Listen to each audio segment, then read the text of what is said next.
Alright guys, Shinku just got some massive changes for the 1.2 version update. We got some pretty big and honestly kind of underrated changes coming for Shinku for Neverness To Everness. This is one of those cases where the devs didn't increase her raw damage at all, but they completely changed how she feels to play, especially with one of the main highlights is making her a lot better in the open world.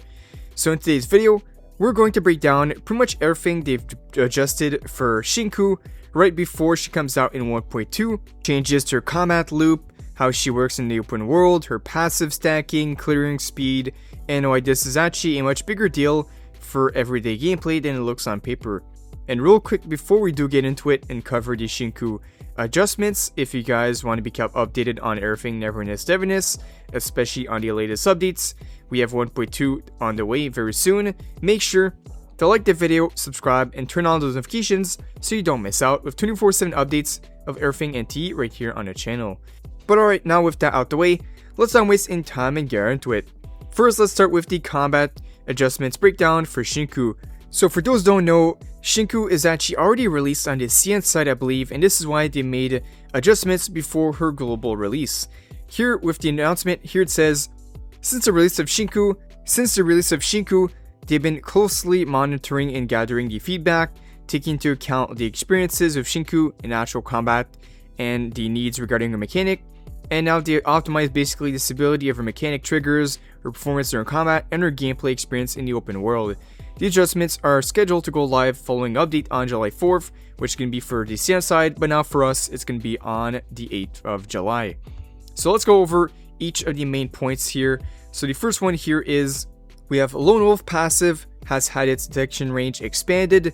This is actually more important than it sounds. Previously, one of the issues with Shinku was that her passive could be inconsistent depending on distance, positioning, and how fast enemies were moving.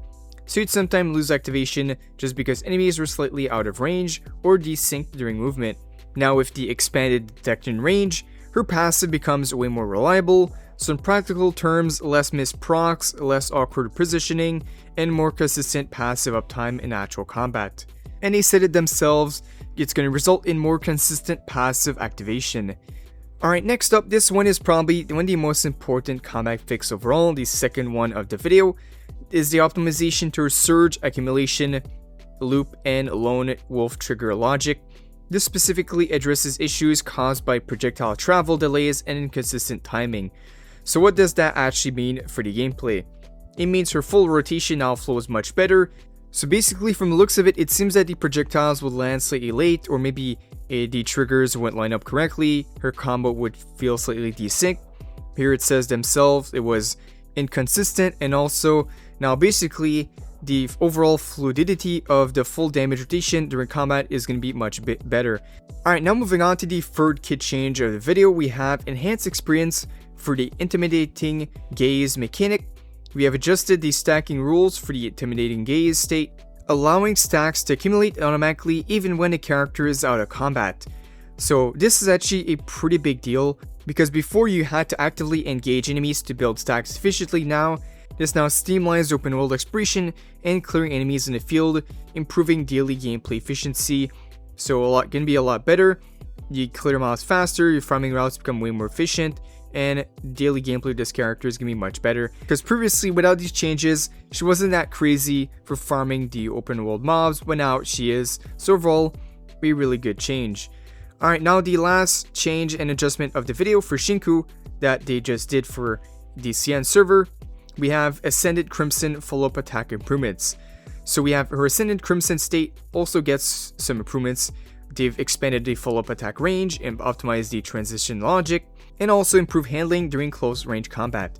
The key takeaway here is simple: she becomes harder to misplay. So if you're slightly off positioning or if enemies move around a lot, her follow-ups are now more forgiving and more responsive. This makes her much stronger in fights where enemies are constantly moving around or grouping is hard to predict. So again, not a damage buff, but more a lot of quality of life changes, a practical performance buff. Alright, so overall for these changes, Shinku did not get stuff like higher multipliers, raw DPS buffs, or power creep scaling. This was more quality of life changes for the open world and some quality of life changes when it comes to rotation and her gameplay. Some of the attacks not having the proper hitboxes.